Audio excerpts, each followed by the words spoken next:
open meeting for the Federal Election Commission for Thursday, June 16, 2016 will now come to order. First of all, I just would note that Commissioner Ravel is with us by telephone, so she will be in that way.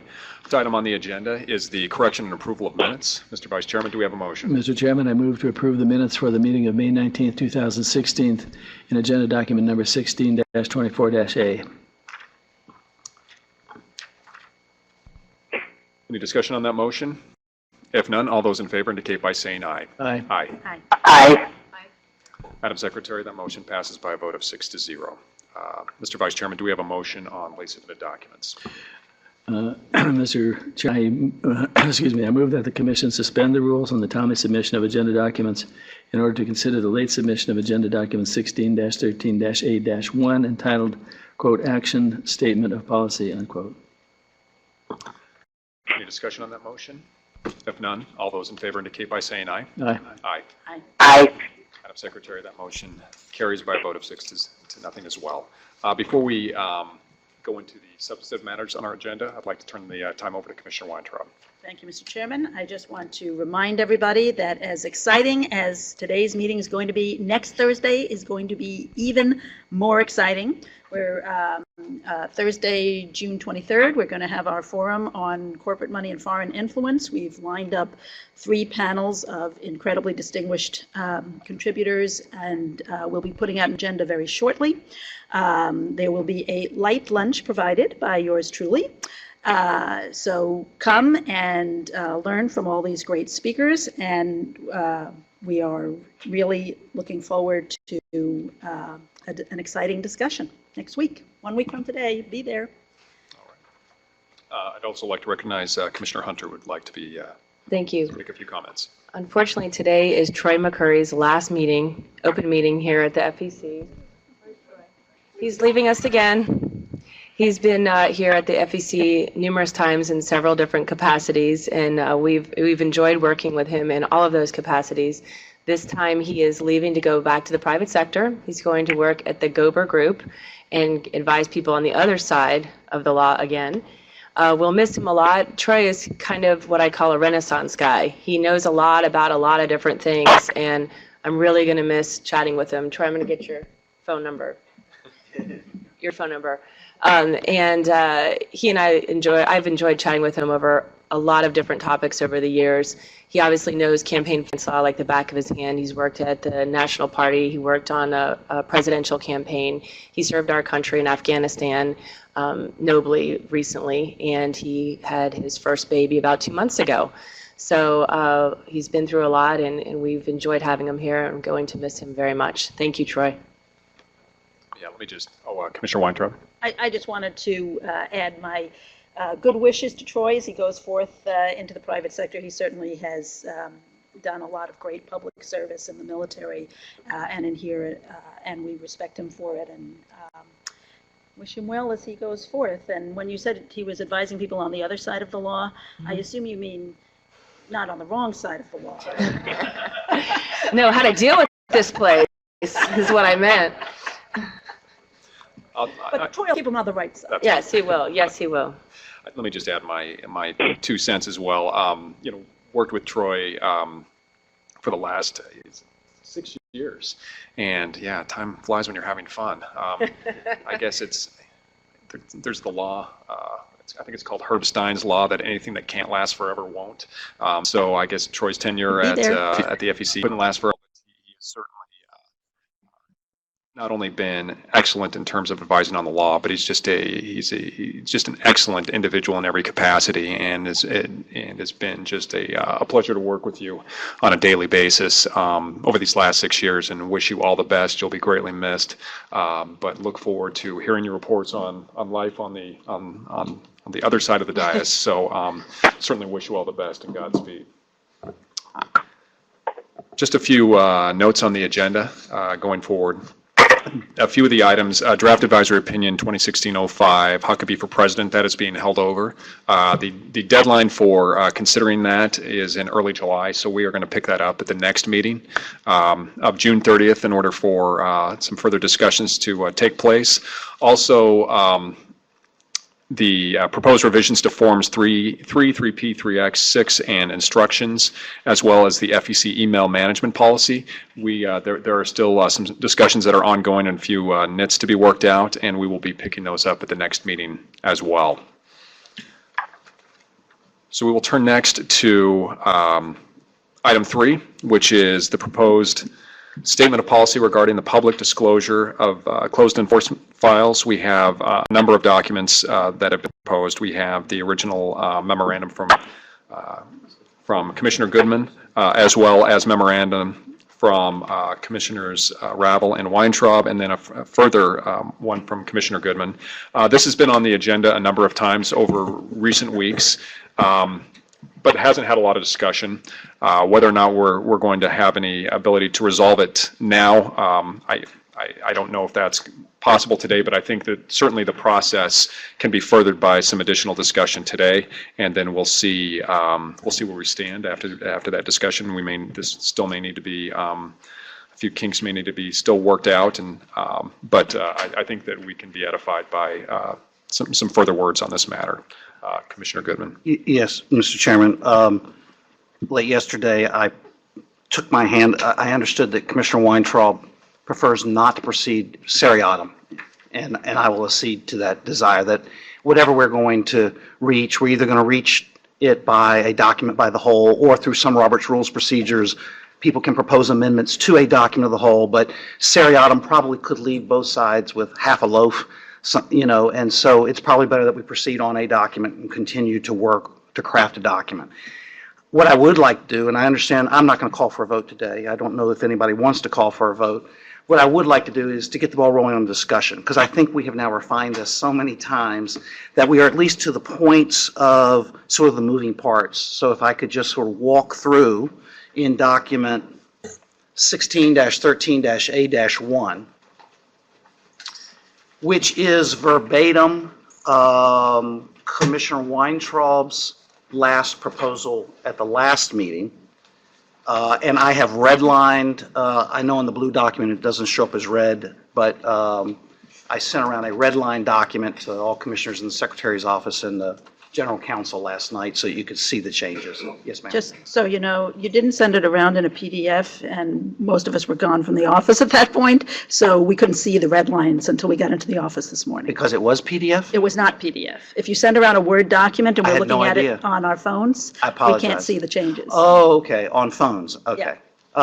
Well, here they are, and now that since we're not going to vote today, you'll have a chance to see the red lines. But I thought what I would do is just walk through the moving parts here and answer any questions that any commissioner may have, and then we can work offline. I would hope that we could possibly bring this to a head at the next public meeting and decide whether we're going to expand the categories or stay with the old policy. If we can't come to agreement, we can always we have a policy, we can stay with that. But if I could, I'll just start with this document on page. All of the text you see was Commissioner Weintraub's text and policy until we get to page 3, item number 1, complaints. And I just put, I'll just go through item by item, and I'll try not to be, but so tedious. I just clarified that where there is a complaint and then there are supplements to the complaint, those should be made public along with a complaint. We get those quite often. The second issue is I have broken out from number 1 a new number 2, which are internal agency referrals, which have the effect of being complaints, effectively, when the commission, because ultimately the commission has to adopt them, then they become complaints, and so they should be made public on the same basis as actual complaints. But for 40 years, the commission has not made public those where the commission did not proceed to open a matter or a complaint. The last time I proposed this, I should tell you, my informal discussions with commissioners indicated that there were 4 votes opposed to changing that 40-year policy. So I have taken this back to where I think there's a majority of the commission and made clear that we would only make those public where the commission actually opens the matter under review. As you know, just this week, we had a group of them. We opened some. Those will be made public, those internal referrals. We declined to open some on the recommendation of the Office of General Counsel. Those should not be made public in some way to unfairly stigmatize someone that something untoward occurred where the commission didn't even see fit to open the matter. Number 3 is response, and I have included there, including supplements to a response. It seems logical that if you're going to make a response public, you should also make the supplements to a response.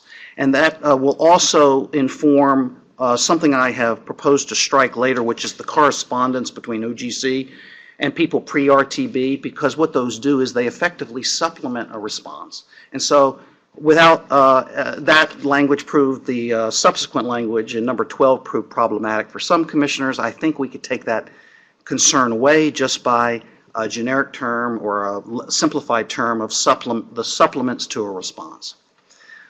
Number 6, I simply broke out factual and legal analyses from the what was number 4 is now number 5, notification of reason to believe findings. Not all notifications have reason to believe findings. Some inform someone that there was no finding of reason to believe, and so some factual and legal analyses inform people that there is no reason to believe. So I thought it would be clearer to break those out into 2 separate categories. Number 9 was merely a clarification. Statements of reasons are issued by 1 or more commissioners. I wanted to give the dignity, if there is a statement of reasons by 1 commissioner, that would be made public as well. But I believe that, don't believe there be any misunderstanding or dispute about that. Number 10 is an issue that I think we're going to have to probably continue to discuss. There is a historical practice within the commission that where a commissioner proposed a factual and legal analysis that failed to garner 4 votes, commissioners have been free to issue a statement of reasons and attach that factual and legal analysis to their statement of reasons, and many commissioners on the commission here today have done that. The certifications will show a vote on a factual and legal analysis that failed. But if you cannot make that factual and legal analysis public, then there is a certification with no edification or explanation for what people voted on. I don't think we have to make all of them public, but where it is important to a commissioner to explain their vote, where there were a series of votes, I believe 1 commissioner should have the ability to say, here was a factual and legal analysis that memorialized my position. It did not garner 4 votes. That explains why I voted the way I did in this vote certification. I would consider taking this out, since it's conditional, upon the request of any commissioner. We could craft other language in the text somewhere that preserves this right in generic terms without putting it in a list of those that are automatically made public. But in other words, we could have text that says where 1 or more or 3 or more commissioners agree, other documents may be made public as well. Something generic like that. Skipping down then to number 15. The Office of General Counsel often sends us memoranda and reports that effectively supplement the First General Counsel's reports and other reports in item number 4 above. And they inform the commission relies on those, and so it is my proposal, and there is agreement to make those public in Commissioner Weintraub's proposal. I think the commission ought to consider, however, the limitation of that it must be circulated through the Office of the Secretary before it is made public. I think we ought to consider that. What that leaves is there is the public route, and then there is the secretive route. I can send you a memo, and right now there's no policy guiding what will be circulated and through the Secretary and what won't. So if there's to be a public route and a secret route, we ought to have at least a better definition of the circumstances under which they'll be routed and won't be. Number 16, errata memoranda. since we are making general counsel's reports and memoranda generally public, to edify the public record, to assist people in understanding the machinations and contemplations of the commission. Lawyers regularly look at first general counsel's reports to divine the law. If there is a fundamental error in a first general counsel's report that justifies an errata to amend it later on, I would hate to leave something erroneous out there on the public record with a private or secretive errata sheet that corrects it that no one has access to. And Dan, we can continue conversation about this. Maybe there are different types of erratas, some of which correct a legal, like we had one of those recently, I think it was in W-SPAN, where the Office of General Counsel issued an errata clarifying a point of law that would be very important to people trying to comply with the LLC rules that the commission considered there. Number 17, this is another area like the factual and legal analyses that fail, that I think the commission should consider, if not in this policy, in a narrative that leaves the possibility open, that if 3 or more, and what I suggest is 3 or more commissioners, where they have considered a document on the public that was part of the administrative record, and it influenced their thinking, the respondents, the complainants, and the public have a right to know. Now, we have litigated this issue and lost. So I think we need to make some provision for making these public, whether or not it's in the automatic policy of what goes public, or whether or not there is a sentence later in the text that doesn't preclude the possibility of this on a case-by-case. I would consider that type of language as well. Old number 12 is struck. I've discussed how that could be the concept that I originally wrote number 12 last year. That was in one of my original proposals. It got picked up by Commissioner Ravel in a later proposal, and Commissioner Weintraub, it's in yours. That caused some concern of some people about how highly prescriptively it was written, and whether or not it actually implicitly endorsed a practice that has largely been abandoned here in the agency. So rather than pick that fight, I propose that we subsume it in the supplements to responses in number 3. However, I do have alternative language that is more generic than this that may satisfy everybody. And that language was in my proposal, which just says correspondence other than a complaint or a response to a complaint, exchanged between the commission and the respondent discussing the substance of alleged violations and related factual and evidentiary information. And the point being, it is correspondence that augments the complaint and response process without going into pre-RTB findings and investigations, which have proved to be somewhat problematic and controversial in the agency. The remainder, as you see, remains the same. However, some of those changes implicated changes in what will not be placed on the public record. And principally the memoranda that are withdrawn and the errata memoranda. I might add that on number 4, so we're turning now to page 5. I didn't catch it. Ms. Jacona informed me this morning. Number 4, for the first time, we will be saying documents that we are, as a matter of policy, not going to be making public. Documents related to debt settlement plans, we regularly do that where the commission does not approve the debt settlement plan or the administrative termination.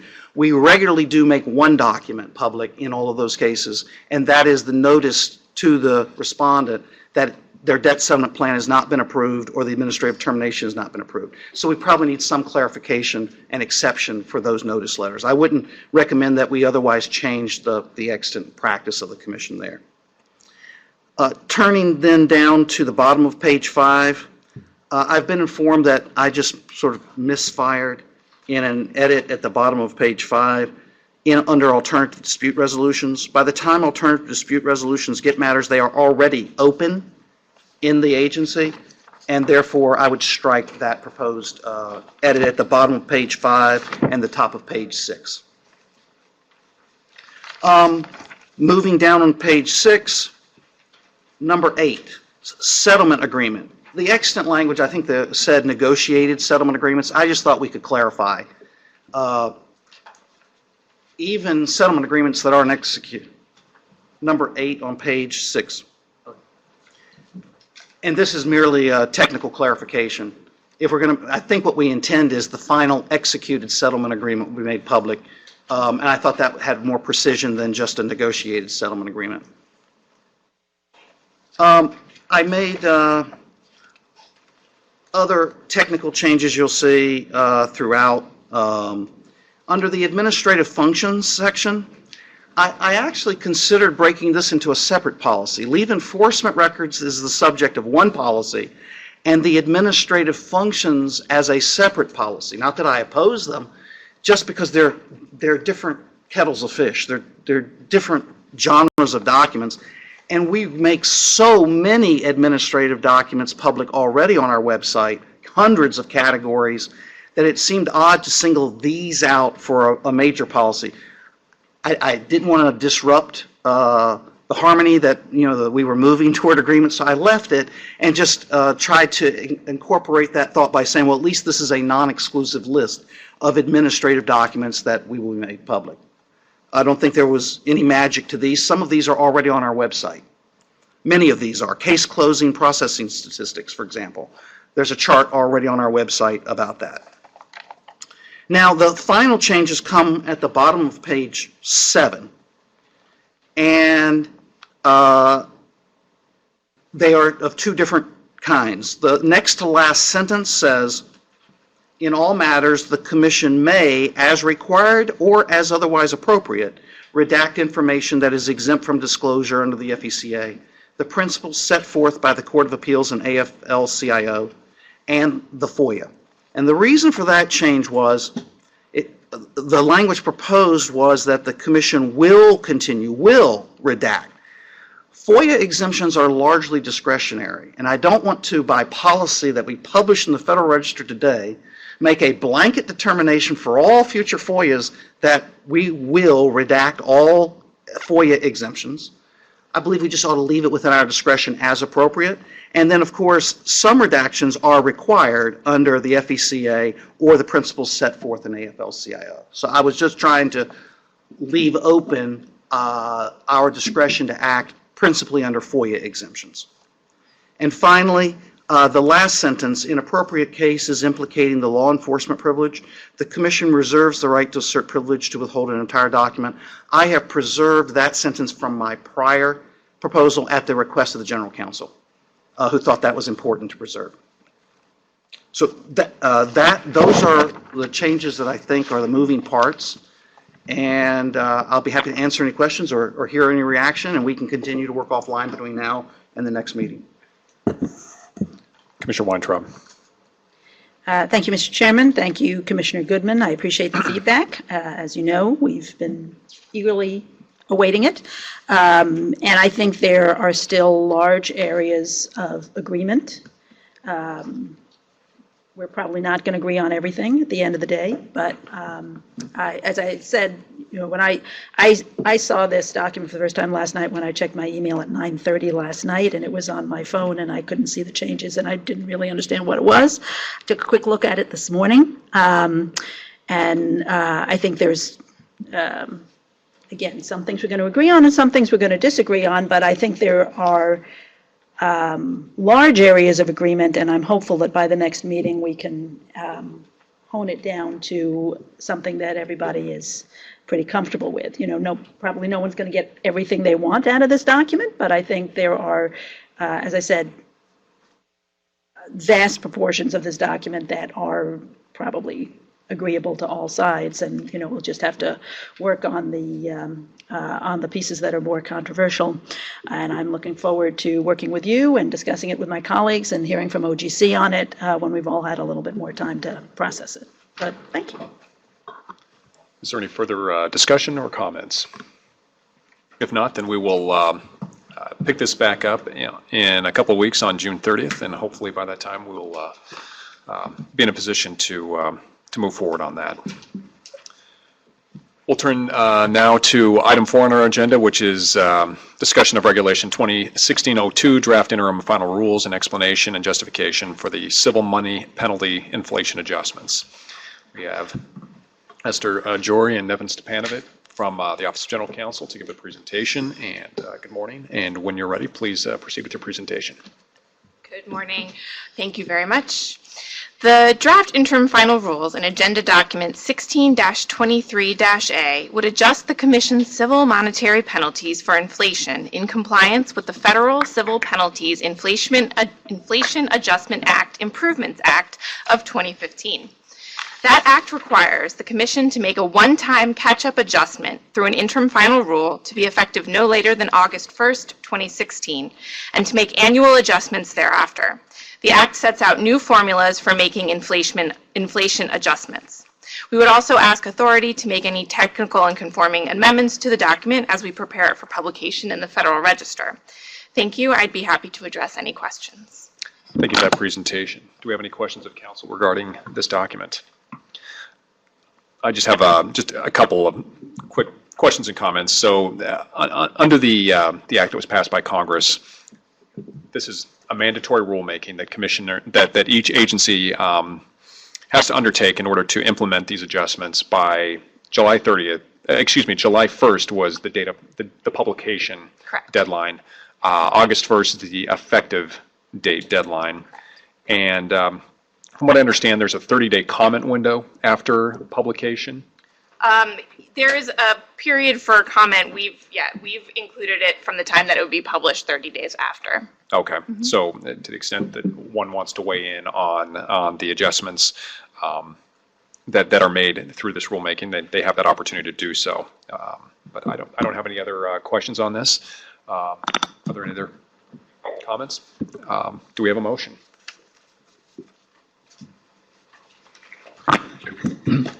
Mr. Chairman, I move the approval of the Regulation 2016-02 Civil Monetary Penalties Inflation Adjustments Interim Final Rules. Is there any discussion on that motion? If none, all those in favor indicate by saying aye. Aye. Aye. Aye. Madam Secretary, that motion carries by a vote of 6-0. Thank you, Ms. Jory. Thank you. That concludes our consideration of this agenda. Ms. Chacona, are there any management or administrative matters that need to be addressed? Mr. Chairman, there are none. All right. This meeting is adjourned.